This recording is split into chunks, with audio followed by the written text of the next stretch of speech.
Well, hey everybody. It seems like January 2020 is the month for vloggers and bloggers to write and talk about their past decade and the most best of everything and all that sort of cool stuff. I'm feeling left out. I'm feeling like I haven't really done my job and shared my few minor insights on what I think's gone on in the wargaming hobby over the last 24, 36 months, 10 years, whatever the case may be. And I've seen some of the commentary and some of the thoughts that some people have had, and they've been very, very interesting to me to hear sort of the general changes that are going on in the space. And I certainly think it is a great time to be a wargamer, and particularly a Hex Encounter area based block wargamer person. So what I thought I might do is just share with you. I'm not, haven't put that much thought into it, but it's here anyway. I've got 3 or 4 things that I think were the biggest themes for me over the decade that I've seen change from when I got back into wargaming uh, almost exactly 10 years ago. It'll be in a few months, it'll be 10 years.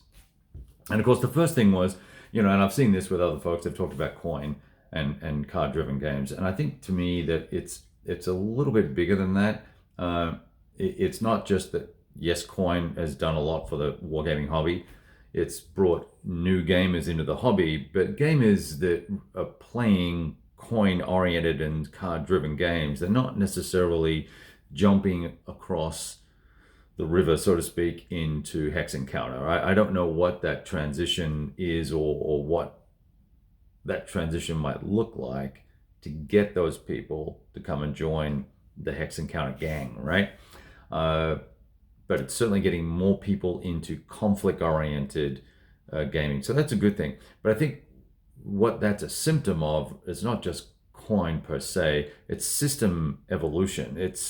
We're seeing I'll call it a renaissance in some ways. Over probably the last 5 or 6 years, it's been accelerating, but a really significant amount of thought is going into the games, and a significant amount of thought is going into the game systems and the rules and the way the rules are written up and the formatting. And so it's the whole package, but the mechanics in particular have been, I think, pretty interesting. We've seen new examples of how combat is treated. We've seen new examples of how we can take advantage of dice, whether it's a D10 based result set or your 2D6 result set. The advent of more random events coming into game systems, and different ways of handling movement, different ways of handling zones of control. So you look at Mark Simonich's Zoc bond system, for want of a better term. That's certainly been innovative, and a lot of these smaller publishers are coming out with new and different ways to write rules and structure the intent and the choices that have to be made, and making them harder for you to be made as you play the game, particularly if you're playing solo. And I really appreciate that in some of the design. It's almost like folks are going back to the classics and then taking a look at the way a game was represented, or a situation was represented rather, and then looking at the history. And we've seen some new history come out, right? New revisions and new data. So that's changed what's actually happened, and then how can we now represent that in game format? I think while that's new and probably more prevalent to me over the last 5 or 6 years, certainly guys like John Balkoski? Balkoski, who has designed so many different games. He has always been, to me, an innovator, and we're probably one of the most avant-garde guys to come along and look at a very specific set of circumstances, design the rule set around them, and then go on and look at another theater or operation and go, boom, yeah, here's how I'm going to do this. And the rules are completely different every time. It's not like some of the more schlock stuff that we see coming being pushed out by certain magazine companies that are, same system with a different map, right? That gets a little old and a little tired. And I think we're seeing those companies and those designers pay the price there. They're having to push more stuff out to generate the same quantity of sales that perhaps some more thoughtful, innovative designers are doing. So, and in that regard, even when we look at block games, right? There's been a lot of innovation with block games. In the past, there was Columbia's standard A type, B type, C type blocks, and they had X number of pips, and you rotated it and you took it off, and that was it. Now we're seeing lots and lots of new mechanics being applied, different styles of area maps being used, things that different ways to handle supply and command. Really very interesting stuff coming out in the marketplace today for that as well. I think the other big theme for me in the last 4 years has been AI. In the past, solo games relied on an AI of some type, and it really wasn't called an AI, but it was an AI, right? There was RAF Britain is a great example of that. D-Day Omaha is a great example of that.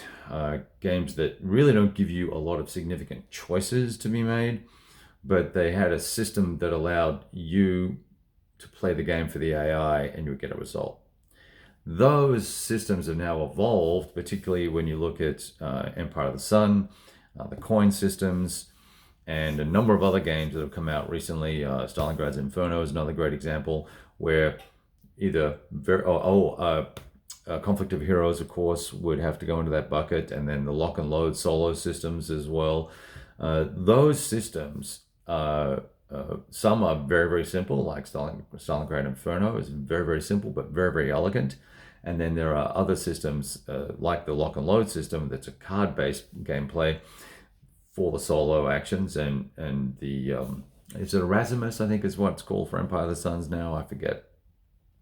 Wonderful systems that really give you the choice, particularly in a multiplayer game, to play a 4-player game solo and have 3 AI opponents or 2 AI opponents or 1.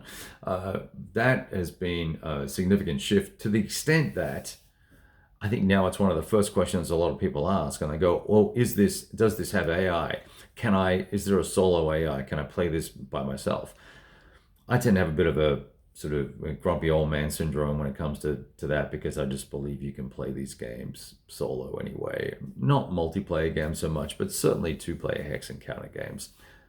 It's not that hard to either use your own little ad hoc set of rules for solo, but we're being blessed with lots and lots of innovation in that area as well. I think the third big factor for me that I've seen evolve, and it probably dovetails into the fourth factor, is the print on demand tiny publisher. We'll kind of put those two together. I was going to treat them separately. Let's treat them together. There's been an explosion of small publishers, some who have become larger publishers over the last decade. Biggest one to my mind at the moment is Hollandspiel.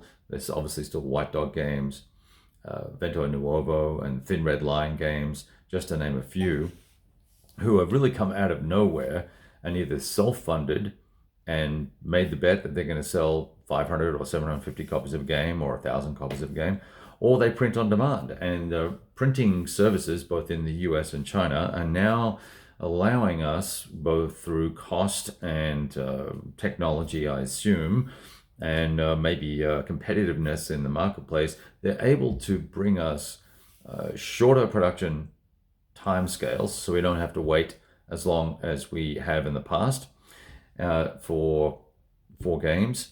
So we can see print on demand. Less stock has to be carried. The margins might be lower. If you listen to Hollandspiel, their podcast, you'll know that Tom and Mary have a pretty low margin business, but nevertheless, they're able to push out an amazing volume of games. They don't have to keep stock, so they can order they order as the orders come into them. So that saves them a lot of money, a lot of time, and a lot of heartache, and allows them to spend more time on servicing customers and selling and designing. So it's fantastic. So I think print on demand has been huge. And I think it's allowed Tiny Battles Publishing will be another great example of that, where wide range of variety and quality of components across all of those publishers, but you can get a map and a decent set of rules and a box or a Ziploc bag and the counters, and you can be playing a game within 5 or 6 days of ordering it once it's released on the site, versus being told about it, waiting for the P500 to happen, which is really not a P500, it's P750. And then it's got to get to, maybe 1,000 before it goes to print, and then other things have to happen, and we've got to wait around for 6 or 8 months or 9 months. So the immediate gratification crowd, that's a good thing. For the designer who is pretty slick and is able to craft games well, which Tom and co seem to be able to do, and they also seem to be able to find designers who have great designs that are pretty tight. They're able to have a cadence of production and new titles coming out that's stunning, literally stunning. Hollenspiel's brought out over 50 games, I believe, since inception, which is an amazing amount of games. The flip side, the smaller side of that is companies like Thin Red Line Games only come out with, 2 titles, but they're about to release a third. And they're all very, very significant games and reimaginings of older titles. So they're taking bits and pieces from a combination of SBI titles and pulling them all together, self-funding, and getting that out in the marketplace and making stuff happen. So I think that's pretty exciting for the space in general. Let me see. Small publishers publishing on demand. So I think that has been a big trend for us. And it doesn't seem to me to be reducing the amount of money that's going to GMT or Multi-Man Publishing or any of the others. So there was an argument that the pie is only so big. I don't believe that. I believe the pie is as big, or the pie is growing, number one, and there are more people wanting to sit down at the table, so we're making more pies. And so if we carry that analogy a little bit further, I think we're the share of wallet, while it's maintained at GMT and MMP and perhaps Compass to a certain extent, Legion Games, the big 3 or 4, those guys are generating the revenue they want to generate. They haven't changed their business model or the cadence of their releases or anything like that.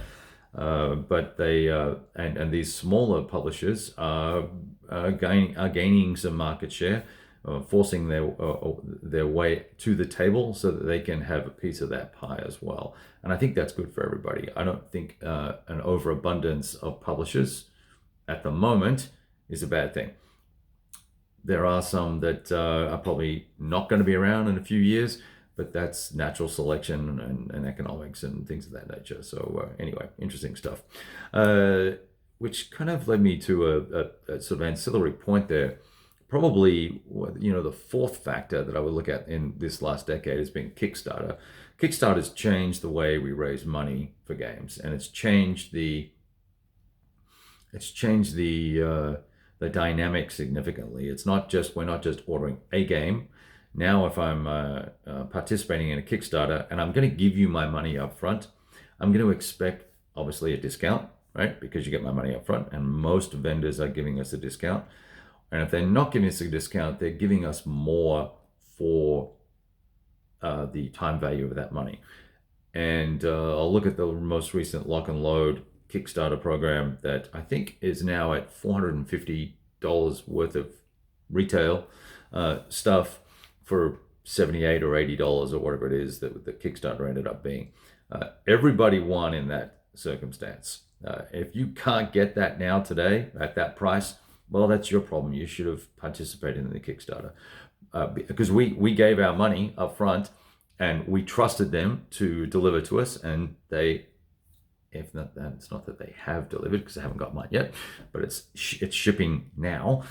So we all won on that deal, and they won on that deal because that allowed them to finance not only their production of World of War 85, but a whole slew of other titles were printed off at the same time. So they'll have a lot of stock that they'll be able to share and sell with you, to you in the future. So I think Kickstarter has been a major, major, major change. I think some companies are not doing it right. They're charging me full retail or more, and then keeping my money and making me wait 6 or 8 months. I don't participate with those, and I think we all know who those guys are. Worthington is an example of that, and to some extent, Columbia Games as well.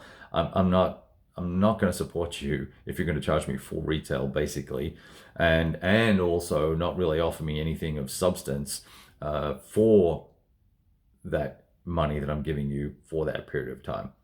A couple of extra dice ain't going to cut it. A mouse mat ain't going to cut it. I want more content or better content or an upgraded board or more scenarios or whatever it may be. So hopefully some of the vendors that are not working this out or haven't worked this out yet will. But I think Kickstarter's been a major, major change for the marketplace. And clearly in the minis world, there's millions of dollars being thrown around in that space. In our world, it's a little bit different. I think the biggest Kickstarter I've seen is 100 grand or 80 grand or thereabouts for hex and counter style games, which is great. And then I think the last thing I wanted to touch on for myself that I've seen that's been interesting, and I don't know where this is going to go because I to some extent it doesn't impress me or change my purchasing habits one way or the other. But the glamour production, the mega board, the huge counters, the thicker counters, the pre-rounded corners, the big rich rule books, and lots of color, and lots of this and lots of that, and 54 charts, and all that sort of stuff is great as our aging senior players, our senior grumblers are playing. They like larger fonts, which is a natural progression in rulebooks. We should have larger fonts for the older folks. I think that makes good sense. It means the rulebooks get a little bit bigger, but that's okay.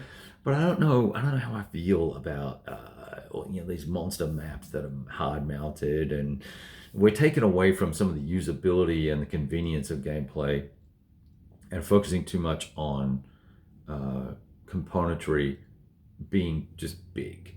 Now, I think as an ancillary to that sort of commentary in the grand production, grand quality production theme, I think there has been a significant increase in the quality of games over the last decade. Better counters, better art on the counters, better font choices and scaling and sizing, better die cutting, much better rulebook formatting, significantly better art, whether that be hand drawn or computer generated. The artwork is generally great, even for the smaller publishers. Right, we're seeing some lovely maps and things coming out for games that are simply stunning, and then thoughtfulness about the use of color on the counters. And I understand that there's a significant minority in the wargaming community that have color blindness issues across a wide range of topics, spectrums, and that's a problem for them when color is used versus text, and that's a pity. But I do believe that is a very, very small part of our hobby. And in the main, whenever we can use an icon or a color or a circle or a square around a number, like on signatures games, a red background on a counter is going to be an elite unit. A circle on a lock and load counter is going to be something else, and dots on the map are going to mean something in Vento Nuovo's blocks in the east, for instance. Those types of things just aid play and the smoothness of the play, and it gives us the opportunity to have less stuff crowded on the counter or on charts, and it makes the game more intuitive to a certain degree when we can add this iconography and color to the games in general. And I think there is a lesson there in the grand game production scale type of thing that's happening, and that's for some of the older publishers, and I'm thinking in particular, and this is not a dig, but I'm just thinking in particular for multi-man publishing.